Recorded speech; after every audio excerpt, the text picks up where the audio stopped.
бүгінгі сабақтың тақырыбы интернет арқылы қалай оқуға болады. Мақсаты интернет арқылы оқыту платформаларымен танысу, интернет арқылы оқу кезіндегі қауіпсіздікті сақтау. Күнделік кезек, Lemlin, Google Classroom, Дарын онлайн, Zoom деген оқыту платформалары интернет арқылы оқуға.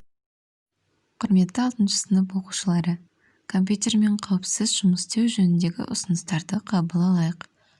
Компьютермен үздіксіз жұмыс істеудің үзіліс ұзақтығы берілген. Және де сабақ барысында әр сағат сайын үзіліс жасауды ұмытпау керек. Шаршап шалдықпау үшін үзіліс кезінде қарапайым біз білетін дене жаттығуларын жасаңдар. Көзге арналған жаттығуларды назардан тыс қалдыруға болмайды. Жаттығуларды әрбір 20-25 минут сайын жасау ұсынылады.